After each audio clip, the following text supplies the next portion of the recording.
मनुष्य को यह सत्य देर से समझ में आता है, अक्सर तब जब सब कुछ हाथ से निकल चुका होता है। तुम प्रेम के नाम पर करीब आते हो, तुम अपनापन खोजते हो, तुम चाहते हो कि कोई तुम्हारा हो जाए, और जैसे ही कोई तुम्हारा होता है तुम उसे पकड़ लेते हो। यहीं से दूरी शुरू होती है, क्योंकि प्रेम की प्रकृति पकड़ नहीं है। प्रेम की प्रकृति स्वतंत्रता है, लेकिन स्वतंत्रता से तुम्हें डर लगता है, क्योंकि स्वतंत्र व्यक्ति किसी का नहीं होता।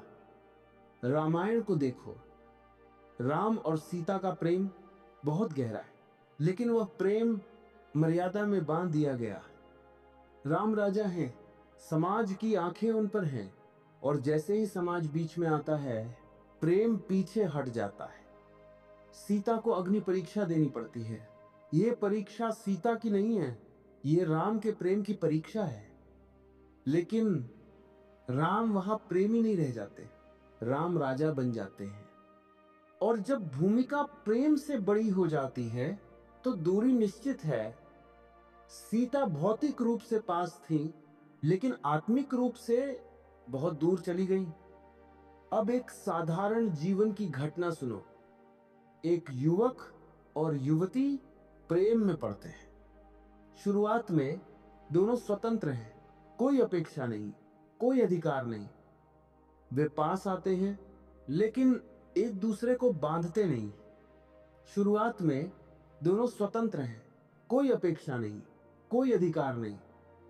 वे पास आते हैं, लेकिन एक दूसरे को बांधते नहीं। यही कारण है कि शुरुआत में प्रेम सुंदर लगता है, फिर धीरे धीरे प्रश्न आने लगते हैं। कहां थे? किससे बात कर रहे थे? मुझे बताए बिना क्यों गए? ये प्रश्न प्रेम से नहीं उठते, ये प्रश्न भय से उठते हैं, और भय हमेशा दूरी पैदा करता है। एक दिन वही व्यक्ति जो सबसे ज्यादा करीब था अजनबी लगने लगता है। महाभारत में कृष्ण और अर्जुन का संबंध देखो। कृष्ण अर्जुन के सबसे करीब हैं, लेकिन ये करीब होना बंधन नहीं बनता। कृष्ण अर्जुन को अपना शिष्य नहीं बनाते, अपना भक्त नहीं बनाते, अपना अनुयायी नहीं बनाते। कृष्ण अर्जुन को स्वतंत्र रखते हैं। यही कारण है कि अर्जुन कभी कृष्ण से दूर नहीं जाता। ध्यान रखना, जहां स्वतंत्रता है वहां दूरी नहीं होती। मां अपने बच्चे से बहुत प्रेम करती है। प्रेम में वो सब कुछ देती है, लेकिन धीरे धीरे वह प्रेम कब्जा बन जाता है। मां कहती है, मेरे बिना कुछ मत करना, मेरी बात ही सही है, दुनिया खराब है। बच्चा बड़ा होता है, शरीर से घर में रहता है, लेकिन मन से बहुत दूर चला जाता है। और मां कहती है, बच्चे आजकल माता पिता की कद्र नहीं करते। मां ये नहीं देख पाती कि ज्यादा करीब आकर उसने ही दूरी पैदा कर दी। वेद कहते हैं, अनासक्त रहो। लोग समझते हैं अनासक्ति का मतलब है प्रेम मत करो। नहीं, अनासक्ति का मतलब है प्रेम करो, लेकिन जकड़ो मत। फूल को हथेली पर रखो, मुट्ठी में नहीं। मुट्ठी बंद करते ही फूल मुरझा जाता है। रामायण में भरत को देखो। भरत राम से असीम प्रेम करते हैं, लेकिन भरत राम पर अधिकार नहीं जताते। भरत राम के चरणों में पादुका रखकर राज्य चलाते हैं। यह प्रेम की परिपक्वता है। भरत राम के करीब हैं, लेकिन चिपके हुए नहीं। इसलिए भरत और राम के बीच कभी दूरी नहीं आती। अब अपने जीवन को देखो, जिससे तुम सबसे ज्यादा चाहते हो उसी से सबसे ज्यादा डरते हो। डर किस बात का? खो जाने का। और जो खोने से डरता है वह पहले ही खो चुका होता है, क्योंकि डर विश्वास को मार देता है। शादी के बाद पति चाहता है कि पत्नी बदले, पत्नी चाहती है कि पति बदले। दोनों कहते हैं मैं तुम्हारे भले के लिए कह रहा हूं। भला के नाम पर दोनों एक दूसरे को छोटा करते जाते हैं और एक दिन घर एक ही रहता है, लेकिन दो लोग बहुत दूर होते हैं। महाभारत में धृतराष्ट्र और दुर्योधन का संबंध देखो। धृतराष्ट्र दुर्योधन के बहुत करीब हैं अंधे प्रेम में। वो जानते हैं कि बेटा गलत है, फिर भी रोकते नहीं। ये करीब होना विनाश बन जाता है। कृष्ण दूर है लेकिन सत्य के साथ है, इसलिए इतिहास धृतराष्ट्र को नहीं, कृष्ण को याद रखता है। प्रेम में एक रहस्य है, जितना पास आओ उतना स्थान दो, जितना चाहो उतना मुक्त करो। ये कला तुम्हें कोई नहीं सिखाता, क्योंकि समाज सिखाता है मेरा है, मेरा है। वेद कहते हैं ये सब तेरा नहीं है, जो तुमसे जुड़ा है वह भी तुम्हारा नहीं है। अपने जीवन में देखो, किससे तुम बहुत चिपके हुए हो, किस पर तुम्हारा अधिकार भाव है, किससे तुम उम्मीद करते हो कि वह तुम्हारे अनुसार चले। याद रखना, जो जितना करीब होगा, अगर तुमने उसे बांधा तो वह उतना ही दूर चला जाएगा। अर्जुन कृष्ण के सबसे करीब है, लेकिन ये करीब होना कभी भी निर्भरता नहीं बनता। कुरुक्षेत्र में अर्जुन टूटता है, वो रोता है, वो हथियार छोड़ देता है, और ये क्षण अर्जुन को कृष्ण की ओर करीब ले आता है। लेकिन ध्यान देना, अर्जुन कृष्ण से चिपकता नहीं। वो कहता है मार्ग दिखाओ, वो ये नहीं कहता निर्णय तुम कर दो। यही सूक्ष्म अंतर है।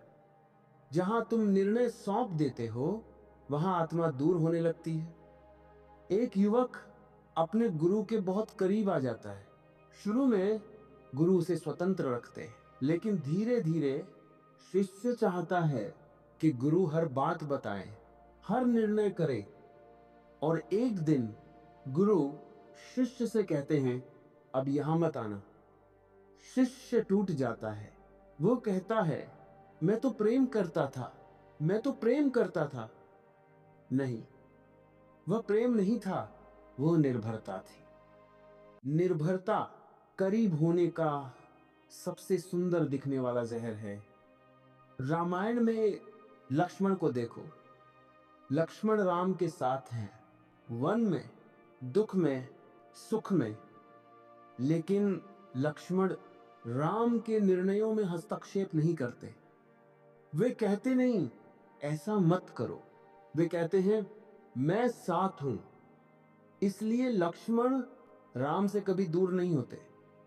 जो साथ होता है वो दूर नहीं जाता, जो नियंत्रित करता है वो अकेला रह जाता है।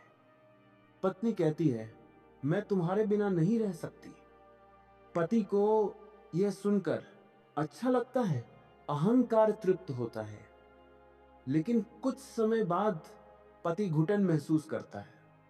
क्यों? क्योंकि मैं तुम्हारे बिना नहीं रह सकती सुनने में प्रेम लगता है, लेकिन भीतर से ये दबाव है, और दबाव दूरी पैदा करता है। दूरी, दूरी। वेद कहते हैं यत्र नान्यत पश्यति, जहां दूसरा नहीं दिखता वहां सत्य है। इसका अर्थ ये नहीं कि दूसरा मिट जाए, इसका अर्थ है स्वामित्व मिट जाए।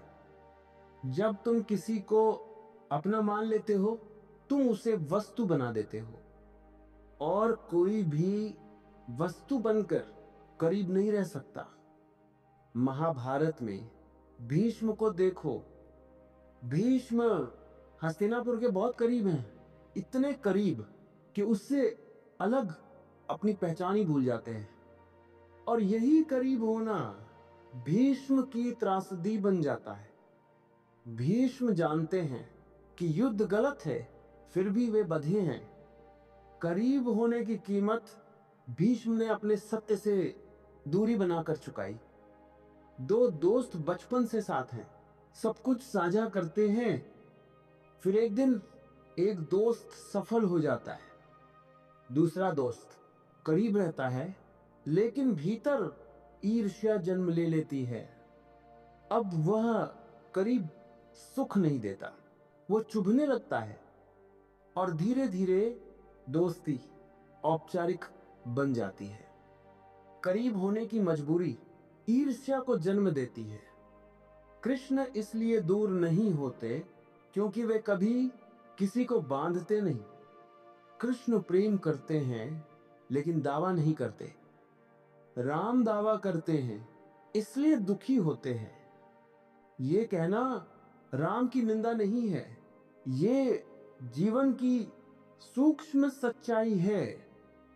प्रेम में दो तरह की निकटता होती है, एक शरीर की, मन की, आदत की, दूसरी चेतना की। पहली निकटता दूरी बनाती है, दूसरी निकटता कभी दूर नहीं होती। लेकिन तुम पहली को ही सब कुछ समझ लेते हो। इसीलिए याद रखना, जिससे तुम कहते हो तुम मेरे हो, वो धीरे धीरे तुमसे दूर हो जाएगा। जिससे तुम कहते हो तुम स्वतंत्र हो, वह तुम्हारे पास ठहर जाएगा। अपने जीवन में एक रिश्ता चुनो जिससे तुम बहुत करीब हो, और आज सिर्फ इतना प्रयोग करो, कोई प्रश्न मत पूछो, कोई अपेक्षा मत रखो, कोई नियंत्रण मत करो, सिर्फ देखो। अगर भीतर बेचैनी उठे तो समझ लेना वही बेचैनी दूरी का बीज है। जहां मन समाप्त होता है वहां ये नियम भी समाप्त हो जाता है। वेदों ने इसीलिए प्रेम की नहीं, असंगता की बात की है। लोग असंग को गलत समझ लेते हैं। वे सोचते हैं कि असंग का मतलब है रिश्ते छोड़ देना। नहीं, असंग का अर्थ है रिश्तों में डूबना नहीं, रिश्तों में जागृत रहना। उपनिषद कहते हैं जिससे तुम जुड़ते हो वही तुम्हें बांधता है। बंधन दूरी पैदा करता है और ये दूरी धीरे धीरे नफरत बन जाती है। महाभारत में कर्ण को देखो। कर्ण दुर्योधन के बहुत करीब है, इतना करीब कि वह जानता हुआ भी गलत के साथ खड़ा है। क्यों? क्योंकि कर्ण दुर्योधन के थण में है। प्रेम नहीं होता, दूरी की शुरुआत होता है। कर्ण अपने सत्य से दूर हो गया सिर्फ इसलिए क्योंकि वो बहुत करीब था। एक व्यक्ति अपने पिता के बहुत करीब है, पिता ने उसके लिए बहुत त्याग किया। बेटा जानता है कि उसकी आत्मा किसी और दिशा में जाना चाहती है, लेकिन वह कहता है मैं पिता को दुख नहीं दे सकता, और इस तरह वह पिता के करीब रहते हुए अपने ही जीवन से बहुत दूर चला जाता है। यही त्रासदी है। रामायण में हनुमान को देखो। हनुमान राम के सबसे करीब हैं, लेकिन ये करीब होना कभी भी बोझ नहीं बनता। हनुमान कहते हैं जब मैं शरीर हूं मैं आपका दास हूं, जब मैं आत्मा हूं मैं आप ही हूं। यही असंग है।